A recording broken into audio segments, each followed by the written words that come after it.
Hey guys, it's Brad here. Today we're going to be going over crafting and all the things that you can do with crafting. You have crafting for yourself as well as crafting for your warband. I'm going to show you guys what both of those things look like and exactly where to find them on the map. So starting with what you can craft, if you go over to your research table, you're going to have to research a few things to unlock these crafting recipes. First thing first, we have trade toolkits. This isn't so much crafting as it is buying. So when you unlock this, you can buy turrets. Those turrets you can use to deploy down out in the open world to help you secure objectives. These come from the trading house down in the bazaar. Over in the section here, I believe it's in here, we have the boost station. Boost stations are these little stations you can build. You fill them with protein and it allows players to change their attributes around and kind of specialize their build.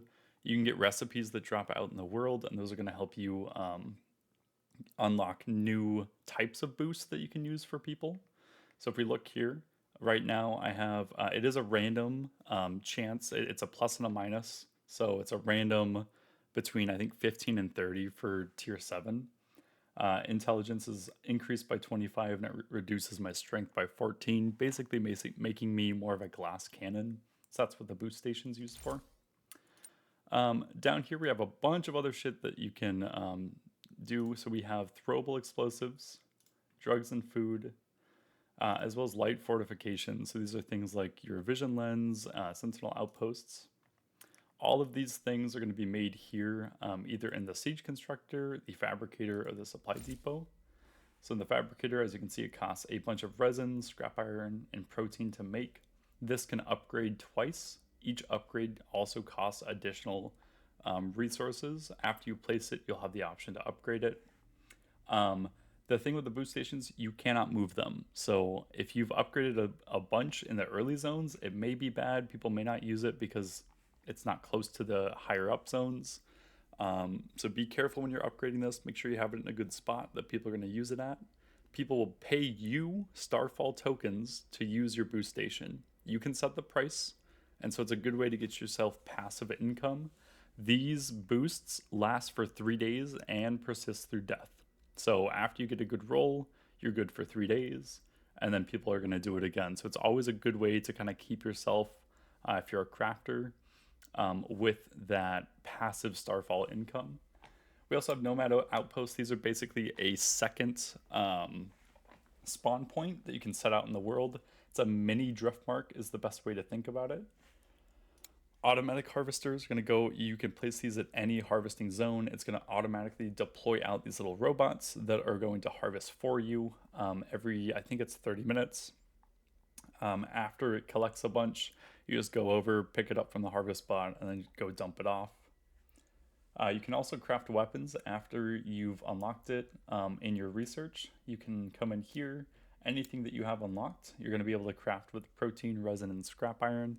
Depending on the tier, it makes it significantly more expensive for these resources as you go up in the tiers. This is another way to make Starfall tokens. So if you are a big gatherer and you just want to have a ton of money, what you can do is you can make these things here and then go back to the Starfall token trading post down in the bazaar and sell them for Starfall tokens. So it's a good way that if you have access to making a meta weapon, things like the Wing Blade, the Sentinel's Lance, the Glacier Spark, those are all going to be big ones. You can craft them here. And then if they're legendary, you can actually take those and sell those on the Solar Bite auction house and make yourself the premium currency.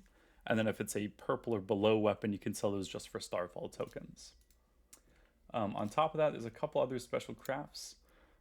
If you get 18 blueprint fragments, this is a new one. These are going to allow you to get a random crystal. You can also get a couple other, all these fragments and whatnot can help you craft other things. These core engine parts, this is used for creating the some warband mounts that can be used for PvP. So I'll show you guys all that when we get over to the warband. In your supply depot, this is your food and your pots. So some things are going to require special special materials that come from certain mobs when you farm them. Pure blood comes from protein mobs, so after you harvest down a mob, they have a chance to drop the pure blood. There's also bones and perfect hearts, and these are all things that are needed to craft various different potions. Heartbeat sensors are really nice. It's going to detect up to 10 targets for 10 seconds on your minimap. This shows it for everybody in your party. And this is a great way if you're a ganker and you want to try to find people in a map. You can pop this and go find them. Tons of other things to go over. I'm not going to go through too much more. The other big one is you can craft these empty boxes. After you craft an empty box, you can then turn it into a Starfall token chest. Now, the reason for doing this is you can take these token chests and sell these on the player auction house for SolarByte. So this is another way for free-to-play players and crafters to be able to get themselves SolarByte without spending any money on the game. Over here we have the Siege Constructor. This is going to be for your wars. You've got light fortifications you can make, so you can upgrade those turrets by using resin and scrap iron to make them stronger. These are significantly stronger than the ones that you buy. So the flame turret and the advanced light turret, as you can see here, it says high HP, and it truly does mean high HP. These things are a pain in the butt to kill. So if you see those around in the world, just be careful. They're probably going to shred through you. You also get some other special things. The high energy welding gun. This deals damage to buildings, but can also repair vehicles and buildings. So one thing that you can do is if you get really into crafting and you want to be this really cool kind of mech wielder, is you can craft this high power mech. You can go in and you can hammer down on a harvester, and then you can come out, repair it with your higher energy welding gun, and keep doing that. Whereas other siege machines have a 10-minute cooldown on them, so you can't drop more than one siege machine every 10 minutes. But with these, it allows you to either repair those siege machines or make yourself a mech that you control to damage stuff. You do need the field repair materials to repair vehicles. So if you're going to do that, just make sure you have a bunch of these on hand. So that's basically all of the crafting here inside of the Driftmark. So what I'm going to do is we're going to go ahead and head out. And I'm going to show you guys what the gather spots look like. In every map, you're going to see something like this. So it's either going to be trees, which are green, or it's going to be the scrap iron, which look like kind of blue rocks. If you hover over it, it's going to tell you how many are currently there to be gatherable. Right now we have 3 out of 60, and it's going to tell you the next time that it replenishes. Every other map is a different resource. So in Blackflow Basin, we have trees. That means over here in Daggerleaf, we're going to have rocks, and so forth and so on. Now the Verge zones are going to be the best spot to go and gather. They have both scrap iron and trees, and those are going to give you a 50% increase in loot. That's what this Verge bonus is. Now these are typically heavy PvP zones, so if you're in this zone, you have a higher chance of dying, but with high risk comes with high reward. On top of that, protein are going to be random spawn mobs. There's none here right now, so I can't quite show you, but it looks like the protein symbol. They're going to be on your minimap. They only show up if you're in that specific zone. So if I'm looking over here, it's not going to show me any protein. And then after you see the protein, you go and you kill the mob. Typically, it's like a bear or a raptor or something. After you kill it, it'll have a ton of charges. Usually it's about 135 plus. You sit there, you mine it down, that gives you protein. That's how you get that blood, the hearts, and the bones. Those all come from protein mobs. So they're random spawns, and they're limited, so you have to be really careful with those. What I'm going to do now is I'm going to go ahead and head over to the Warband Driftmark. When I'm at the Warband Driftmark, we're going to go through all of the things that you can do as a gatherer to help your warband out. So give me a moment and I'll meet you guys over there. Alrighty guys, so now that we're at the Warband Driftmark, I'm going to show you a few things that you can do here as a gatherer. So when you get your materials, the first thing you're going to do is you're going to see there's 2 different types of materials. For like logs or for trees, you get resin. That's your personal resource. That's the one that you don't turn into your warband. It has a smaller amount that's like the sturdy logs. If we come over here to the logistics core, this is where you turn them in. So we have cutting plates, refined parts, active exergy, and pure biological genes. So pure biological genes come from protein, cutting plates come from the trees, refined parts are going to come from hitting the rocks. So what you can do is we go to the map here. If you look on the map, there's a couple different big things. We have like an exergy rift here, and then we also have the resource refinery. So you're going to find the closest resource refinery to your guild's Warband Driftmark. You're going to go there with the raw resources, which are going to be those blue resources. After you refine them down here, it's going to automatically spawn a little hog, and that guy a mechanical hog, and it's going to run that all the way up to your Warband Driftmark. It auto deposits it. If you stay near it when it deposits, it is going to give you some faction medals, as well as, I believe, some Warband medals. After you've done that, if you have certain permissions in your guild, you're going to be able to do a few things. So Research Center, here is where you're going to upgrade your research. Various things are going to cost active exergy. So active exergy is what's used here to continue your research, as well as leveling up your Warband Driftmark. You have Beast Vehicle Fabrication. So these are war mounts. As you can see here, we have a war mount right now. This guy is really, really cool. So he has a heal on his Q that's going to heal as well as cleanse 2 stacks of debuffs and dot effects. And then it also has a damage that reduces healing received and leaves little puddles on the ground. So the heal is a pretty big range. Battlements are also great as a caller, so you can get a better view of the field and you can see what's going on. You can heal with that. And then with the E, it's an even longer range, and this is going to be an AoE. So this is just one of the many war mounts in the game, and we need, or not we, but you need crafters in order to craft these.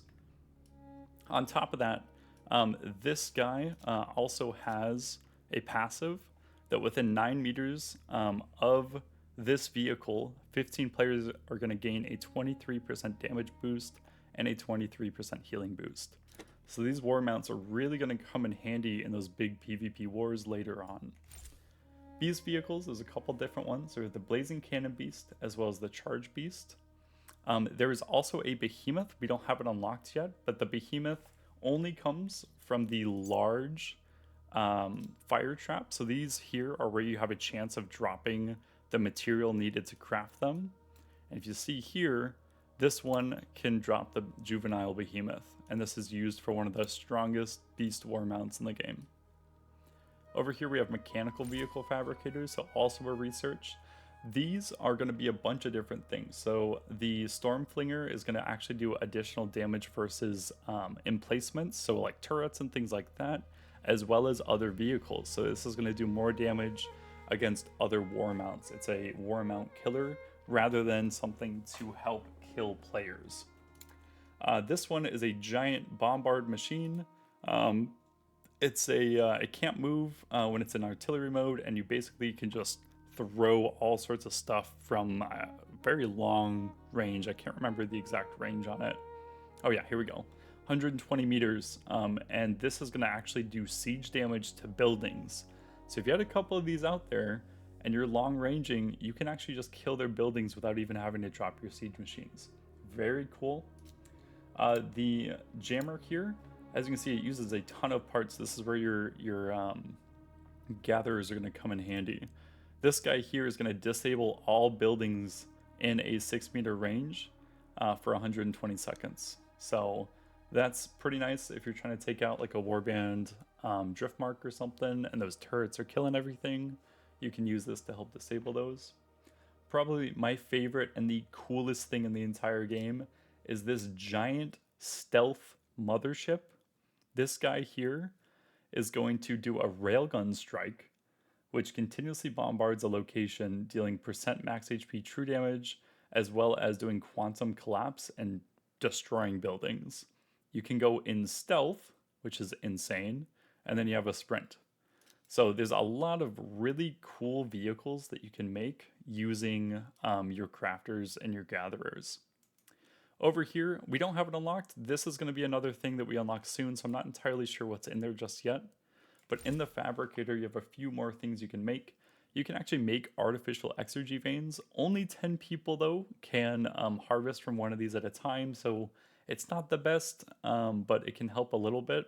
Early game, this is going to give you a 20% increased efficiency as well as a T8 level exergy vein, so it's really good for mining some early exergy.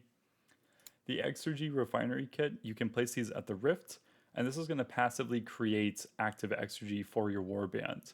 You can then run those active exergies over to the Warband driftmark, and that's going to allow you to continue your research without needing your members to go out and hammer out those supply posts as much. It is quite hefty. I think at level 1 you get like 8 every 5 minutes or something like that, so that's pretty crazy. This guy here allows you to place it down anywhere, and this gives you, the warband, the right to attack a harvester hub. So if you don't have a connecting zone, you can actually take this, place it down, you have to defend it, and then after you defend it, you can go and attack the harvester hub. So that's really cool. Foundry kit, this is awesome.